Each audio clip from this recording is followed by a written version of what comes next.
सूरजगढ़ की जानी मानी संस्था टैगोर ग्रुप ऑफ एजुकेशन में मोटिवेशनल कार्यक्रम गुंज का आयोजन किया गया। कार्यक्रम के मुख्य अतिथि सैनिक कलासेज झुंझुनू डायरेक्टर मुकेश मुंड, चिड़ावा नायब तहसीलदार संजय खदेड़ रहे। कार्यक्रम में विद्यालय निर्देशिका एवं पूर्व सांसद संतोष अहलावत, सुरेंद्र अहलावत, दीक्षा अहलावत, विद्यालय प्रधानाचार्य अनिल शर्मा, रणधीर सिंह ने विद्यार्थियों को 10वीं और 12वीं की बोर्ड परीक्षा के लिए मोटिवेट किया। वहीं परीक्षा में अपना बेहतर प्रदर्शन करने सहित परीक्षाओं से संबंधित समस्याओं का समाधान किया गया। कार्यक्रम के मुख्य वक्ता मुकेश मुंड ने कहा कि पीछे की छोड़ आगे की सोच कर लक्ष्य का निर्धारण करें। कार्यक्रम का संचालन मोनिका दंडिया ने किया।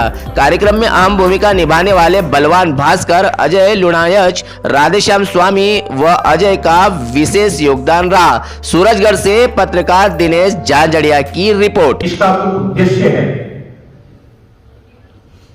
वो ये कि आपके इस उम्र में जो डाउट्स हैं वो हम क्लियर कर सकें। और आज इस सेमिनार के अंत तक आप देखोगे कि जो वक्ता लोग अपना कीमती समय निकाल करके यहां पहुंचे हैं वो आपके अधिकांश जो डाउट्स हैं वो क्लियर कर चुके होंगे। और साथ ही जो मुख्य जो उद्देश्य रहा हमारा कि आपके अंदर एक नया जोश, एक नई उमंग, एक नई स्फूर्ति पैदा करने का हमारा जो उद्देश्य था।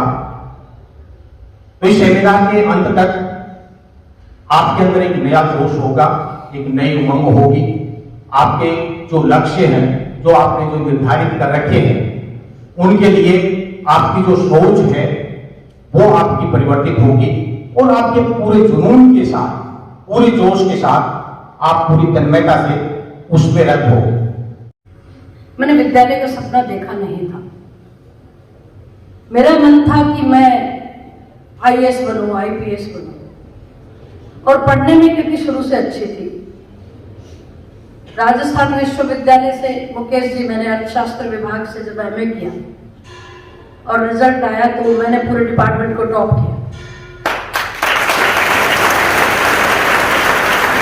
और आज मेरे बहुत सारे साथी जो इकोनॉमिक्स डिपार्टमेंट के स्टूडेंट थे, चुनाव आयुक्त तक बने हैं। रेखा गुप्ता चुनाव आयुक्त बनी हुई है इस समय। आईपीएस आईएएस बहुत सारे। मैं उन पे भी ऊपर पायदान पे थी तो एक सपना था कि कहीं ऐसे दफ्तर में बैठे जहां पे लोगों की मदद हो सके, लोगों की उम्मीदों पे खरा उतरा जा सके, ऐसे प्रशासनिक पद होना चाहिए। और मैं आपको बता दूं कि मेरी नाबालिग की शादी हुई थी जब मैं महज 13 वर्ष की थी तब। और 15 वर्ष की उम्र तो ऐसी कच्ची उम्र होती है खेलने कूदने की, तब गोद में एक बच्चा आ गया। तो मैंने पूरा जो पढ़ाई की वो मेरे इन-लॉज ने मेरे को बहुत फेवर किया। मेरे दादा स्त्री शिक्षा के विरोधी थे, बच्चियों को पढ़ने नहीं देते थे, मेरी बड़ी सिस्टर को नहीं पढ़ने दिया। उस माहौल से मैं जल्दी निकल गई, शादी हो गई जल्दी। मैं उसको भी कहीं कहीं अच्छा मान रही हूँ कि मैं अगर वहीं रहती होती तो 10th के बाद शायद मेरी शिक्षा को भी विराम लग जाता। पर मुझे हमेशा याद रहता था। और मुझे अगर 100 रुपए की जरूरत होती थी तो मैं अपनी मदर से सिर्फ 50 रुपीज मांगती थी। एक एक बात को सुनना, मुझे अगर 100 रुपए की जरूरत होती थी तो मैं अपनी मां से कितने पैसे मांगती थी? सिर्फ 50 रुपए। मुझे ये पता होता था, हालांकि मेरे मदर फादर अच्छे खाते पीते लोग थे, जमीनें काफी बड़ी थी, लेकिन फिर भी मेरे मन में यह रहता था कि मेरे 100 रुपए लेने के कारण मेरी मां को अनेक एडजस्टमेंट करने होंगे, क्योंकि उस समय पैसा नहीं होता। अच्छे स्कूल्स में मैं पढ़ी हूँ। पिरामल से मैंने स्कूलिंग किया, बगड़ से। महारानी कॉलेज से ग्रेजुएशन किया और फिर विश्वविद्यालय से एमए। और बीएड किया, वो भी मोती डुंगरी कॉलेज, बहुत अपने जमाने का फेमस कॉलेज था जहाँ एडमिशंस नहीं होते थे। तो मुझे अपनी जमीन याद रहती थी। मेरी माँ मेरी आंखों के सामने 24 घंटे रहती थी। कैसे? वो सुबह बहुत गर्मी में भी, बहुत सर्दी में भी, बारिश में भी 4 बजे उठती थी। जब लोग बिस्तर में रजाई में घुसे रहते थे उस समय प्रातःकाल उठती थी। नहाने के बाद उनकी मीठी मीठी आवाज पूरे घर में गूंजती थी। वो मुंह ही मुंह में हल्के हल्के से भजन करती थी, काम करती जाती और भजन करती। तो घर में वातावरण इतना अच्छा रहता था सुबह सुबह, क्योंकि मैं तो सदा हॉस्टल में रह के पढ़ी हूं। मैं 5वीं क्लास में हॉस्टल में चली गई,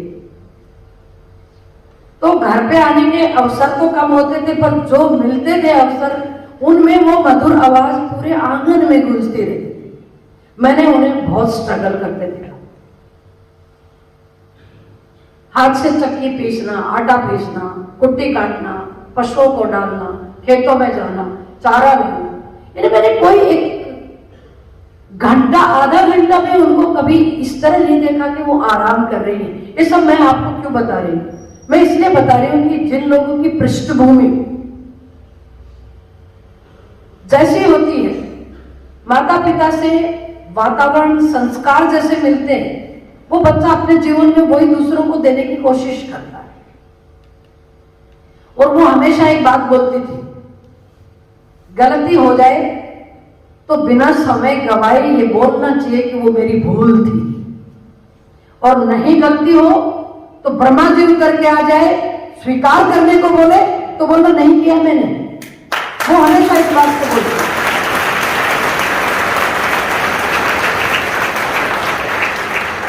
एक बार बचपन में मैंने एक झूठ बोला था, वो मेरे जीवन का पहला और आखिरी झूठ था।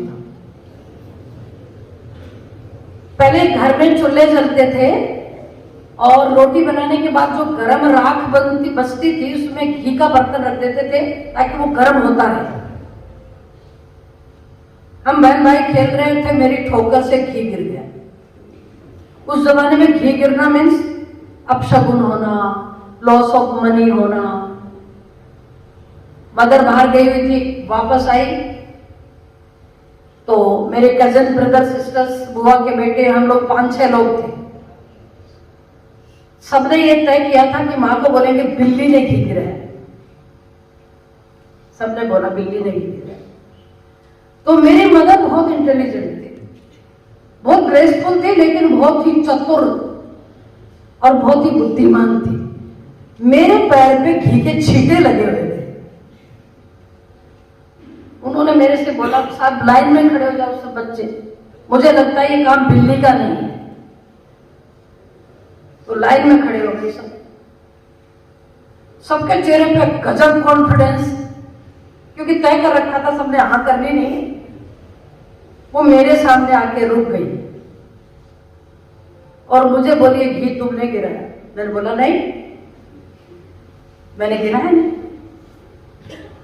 उन्होंने मेरे को ऊपर से नीचे देख के बोला घर से बात चली जाओ, दोबारा मुझे शक्ल मत दिखाना। मुझे याद है ये वाक्य आज तक। और मैं घर से बाहर जाकर खड़ी हो गई। मन में आ रहा था फिर माँ को जाके कहूं घी मैंने नहीं गिराया, पर अंदर से आत्मा ने कहा कि नहीं, माँ के विश्वास को तोड़ना नहीं है। क्या बात आई मन में कि माँ मुझ पर विश्वास करती है, उसको तोड़ना नहीं है, मुझे झूठ बोलना नहीं। मैं अंदर गई, रोते हुए माँ से कहा कि मैंने किया था और मैंने एक गलती और करी, मैंने आपको झूठ बोला, आपका विश्वास तोड़ा, ये मेरे जीवन का आखिरी झूठ होगा।